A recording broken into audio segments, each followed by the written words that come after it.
Hello and welcome to the Rare Mama podcast. I'm your host, Karina Hogan. I am a mom with 2 special needs daughters and also a bonus mom. I share with you my journey, my story, and other parents' experiences when it comes to divorce, dating, relationships, co-parenting, and special needs parenting. Hello. Welcome back. Welcome back to the podcast, everyone. Welcome back. Hope you guys are having an amazing week. I can't believe Christmas is upon us. Like it's fucking upon us. Like it's like right here, and it's butt ass cold here in the Midwest. So I am not a Midwest person. I do not, I didn't grow up in the Midwest at all. So I grew up in Vegas in the desert, and that's actually where I need to go back to. So yes. So some exciting things. If you didn't listen to the previous podcast episode, so there's a lot of good, exciting things coming to the Rare Mama podcast. So officially in January of 2025, the Rare Mama podcast will be on YouTube, live on YouTube. So make sure you guys stay tuned for those updates. Okay. I am just super excited. I'm also excited to do some really cool series that I've put together. I know I've done divorce stories, I've done dating stories, and there is a new series that I'm introducing that I will be doing live every single week. I'm trying to kind of tinker with the name. I don't know if I'll stick with it or not. It's like a Friday night couch confessions. So where I read emails, different types of stories when it comes to special needs parenting and navigating life after divorce, relationships, dating, because all those things are very relevant when it comes to special needs parenting and how, we can navigate and support each other. So it will be live from my couch in an entire setup. And I'm super excited that I will be going ahead and broadcasting on YouTube along on the podcast. So yeah, but if you have an interesting story or something that you would like me to share, especially for the Friday Couch Confessions, make sure you send me an email. So the email's in the show notes. I love stories because, I like to tell stories. That's why I have a freaking podcast. So, all right. In today's episode, we are going to be talking about special needs parenting and dating.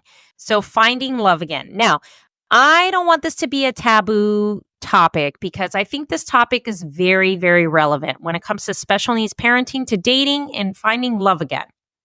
Now, most of us as special needs moms and special needs parents, we are divorced or we have ended relationships, whatever your case may be. I talk a lot about divorce because a lot of special needs parents are divorced, but there's a lot of parents and moms that have left relationships that are not married, okay? That have ended relationships that did not serve them, okay? So we're going to talk about both types of scenarios in this episode, okay? So when we're healing from divorce, we're healing from a relationship that didn't serve us, and you're moving on and you are finding who you are again. You're thinking about, okay, let me get the pieces of my life in order. Let me do this. And the dust has settled when it comes to, the divorce, and, your relationship has ended. There's co-parenting schedules and things like that for your special needs children, and you're trying to co-parent effectively. Okay. And then all of a sudden you start thinking about, okay, I have all these things that are, working for me. I actually want to go out there and find love again. I want to go out and put myself back out there to date. Now, this is a topic that hits home because I'm kind of currently in that season of my life. And I am thinking about all these things, and I am just very cautious. And I know I am stopping myself from putting myself back out there because of certain situations that I've been through this year. Okay. Getting back into that dating pool, and we all know what it's like. I'm pretty sure you all have seen all the TikToks and all the bullshit all over social media. But let's strip that away for a second. Okay. getting back into the dating pool can be very scary and overwhelming, especially when you're going into dating as a special needs mom, as a special needs parent, that you could have kids that require 24/7 around the clock care. They require a lot of needs. And it can be a very challenging task to, you know, put yourself back out there considering the dynamics that you have at home. And it's not responsibility that you want to put on somebody else, which you never should. Okay. It should be the responsibility of you and, the ex-partner. So, but I know there's a lot of people that get into relationships and, that other person steps up for the kids, which is awesome because it's a added bonus. And I always encourage that. But I know when it comes to putting yourself back out there, it can be very, very challenging and overwhelming because you're not sure if you want to do this or you're not sure how people are going to perceive you, because perception is everything when it comes to being a special needs parent. And we're perceived, and I hate to say this, but we are perceived a little bit different than other parents because of a lot of the challenges that we have. But it's not true for everyone, okay? Because there are people who do find healthy relationships that do have special needs kids. So in this episode, I'm going to give you a few of my perspectives and a few tips before you jump into that dating pool and how you can navigate it and do it in the correct and safe way. The first thing that I'm going to tell you, because I see this a lot, okay? Especially if you're fresh out of a divorce, you're fresh out of a relationship that was not good for you, that ended, give yourself some time to heal. Please, let me say that again. Give yourself some time to heal, okay? Give yourself time to grieve all the emotions, because when you grieve a relationship or you grieve a divorce, it's like grieving a death, especially if you've had longevity with this person and you've had children with this person. You need to give yourself time and give yourself an opportunity to heal and make sure that you start the path of a healing journey, because healing is never going to be done. You're always going to be on that continuous healing journey because there's going to be things that are going to trigger you. There are going to be things that are going to happen. There are things that are going to make you emotional. Healing is an ongoing thing. But what I see with all the bullshit on social media is people try to date and try to, find that healthy relationship that you're not ready for when you are not healed, you are just not over the ex, you are still broken, and you have not sought any type of support or help to get you on that path. I can't tell you how many times I've encountered that, when I have attempted to put myself back out to date, that is a continuous thing. Like, guys, we have to heal ourselves, okay, and have a path of healing before we can introduce anybody else into our life. And if you want a healthy relationship, that's where it starts, okay? Listen, I am not a therapist. All I know is I have a lot of life experiences, okay? And I can tell you, I have tried to find healthy relationships when I am not healed. It never fucking works. Never fucking works. And I don't understand why people try to do that. Okay. And I understand it's to seek some kind of validation and to seek, a void and to fill that void and a dopamine hit. Stop that shit. You can't, because you have these awesome children to think about. Don't fucking do that to yourself, because the only one that's going to get hurt is you. Okay. I also strongly recommend seek therapy. Okay. Therapy. Please. I've gone to therapy several times, and I'm even considering going back now because there's some, inner child shit that I have to work through. Okay.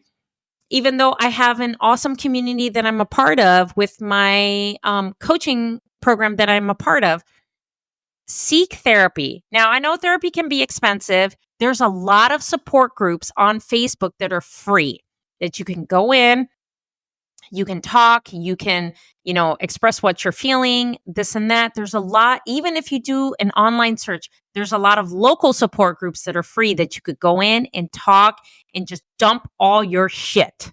Okay. So I think therapy is one of the things that people just have a hang up about, or it gets shunned. No, therapy is healthy. Therapy is something that you need. I went to therapy when I got my children's diagnosis. I went to therapy after I got divorced. I even went to therapy after I ended the long-term relationship I had a couple years ago. Therapy is good, guys, okay? Use it. Or get yourself in some support groups. There's a lot of support groups out there, a lot of them. Okay. And a lot of these support groups give out this information for free. Okay. So you have to make sure that you have some kind of path of healing and a support system behind you. The next thing that I'm going to tell you that I think is really, really, really important is have the most important things in your life in order. Okay. Like get your shit together. I can't tell you how many times I've seen people who don't have their shit together. Okay. You can't date somebody who doesn't have their shit together. Now, mind you, my shit is somewhat put together, but I am not going to go out and try to date somebody if my life is chaotic. At least have some kind of structure and normalcy to your life. It doesn't have to be perfect, but it cannot be chaotic. You can't introduce healthy into something that's chaotic. So get your life affairs in order. Okay. Also, you ruin the healthiest relationships when you are unhealed. That's why I stress support groups, therapy, even local support groups that are free, things like that. You have to give yourself time. Okay. You cannot have a healthy relationship when you're unhealed. I've tried that. It doesn't work. I've tried that several times. It doesn't work. Okay. You have to make sure that you have a healing journey and a lot of support behind you before you decide you want to bring another person into your life and possibly your kids, right? So don't ruin healthy relationships. Don't ruin good people, especially when they present themselves to your life, because quick little story, I did my best in somebody that I genuinely cared about, who, of course, does not have any type of healing, still isn't over the X. And when I've tried to see and give them, the love and the compassion that they needed and to love them the right way, it got thrown in my face, and basically I got ignored. I got yelled at. And so I completely removed myself from that. I really did. And what ends up happening is, when you're unhealed and then you see that a good person has presented themselves, you fucking regret the shit out of it. I know, because I've done that. I've been that unhealed person where a good person presented themselves to me and I told him to get lost. I told him to fuck off. I told him to just get away from me because he's not worth it. Why would you care? And then when I actually started that healing and I saw that, yes, he actually did care, it was too late. He was already with somebody else. It was too late. Okay. So don't ruin good people when you're not healed. If anything, just leave them alone. Okay. Or, you know what? If they offer to help you with something, it's okay to ask for help. Okay. Because sometimes when you're broken and you're a hot mess and that good person steps in and they just help you with a simple thing like, hey, did you eat today? Hey, do you need me to, pick this up for you? And you see that they have nothing but good intentions, could be actually the person that you need in your life. Could be your forever partner. Okay. Now, the next thing that I'm going to tell you is make sure that if you decide that you, as a special needs parent, want to find love again, you want to put yourself out there, you want to get back in the dating pool, sit down and write a list of standards, non-negotiables, and boundaries. Because when you're dating with intention, and that's how you should date, okay? Like, I'm going to give you an example. I'm a wife in waiting. I don't know what it is to be a girlfriend. I know what it is to be a wife. Okay. So, and that is how I date, with the intention of being a wife. Okay. I am not looking to be a girlfriend. I'm not looking to be a side piece. I am not looking to do any of those things. I am a wife in waiting, and I date with intention to be a wife. So it's very important when you are trying to put yourself back out there to date with intention. Make sure you have your standards, non-negotiables listed out, and boundaries. Boundaries are necessary to weed out people who don't value you and are just going to fuck around and waste your time. Okay. And especially when you're a special needs parent and you want to find somebody to share your life with, you ain't got time to fuck around and waste time. Okay. So that's why these things are super important. And it doesn't have to be a crazy long list. Like, I know my list of standards and non-negotiables and boundary, 1 page. Okay. Because I have 5 non-negotiables when I go into dating that we're not going to negotiate. No, this is what it is. If you cannot handle that, and if you violate any of those, we're done. Okay. Also, to wrap up this episode, the last piece that I'm going to give you, and this one I feel is very important because I've had a lot of life experiences and I've had a lot of time to read different types of self-help books and things that just are a part of my healing journey. When you are a special needs parent and you are out there and you are navigating getting back into the dating pool because you want to find somebody to share your life with, we have to practice being open, honest, and vulnerable about our situation. Like, honesty is a big thing. Being open and vulnerable and honest about the parts of your life, it speaks volumes, okay? Also, voicing what you want in a relationship is key. Like, if you want to get married, you need to say that. If you want to live together, you need to say that. If you say, hey, I want a serious relationship, you need to say that. Anytime that I navigate dating, I go in with the intention and I tell, the men that I choose to go out on a date with, which is very few, I said, this is my intention. I am a wife in waiting. I am looking to get married and have a serious relationship. Okay. So I'm looking for a serious relationship that turns into marriage. That's exactly where I'm at. It is okay to voice what it is that you want, because men are not mind readers. Okay, moms. For the men that are listening to this podcast, you have to tell women what they want, what you want. Okay. We are not mind readers. We can't read your mind. So it goes for both ways. Like, the other person is not a mind reader. You have to be vocal and open and honest about what you want. And if it doesn't align with what they want, bye. That's all you have to say. Okay. You also have to take the time to get to know somebody. Like, it takes time to learn people's habits, to make sure that they are a good fit, and to, there's a trust factor, and to feel safe and to feel secure in that relationship. We can't just jump in with potential.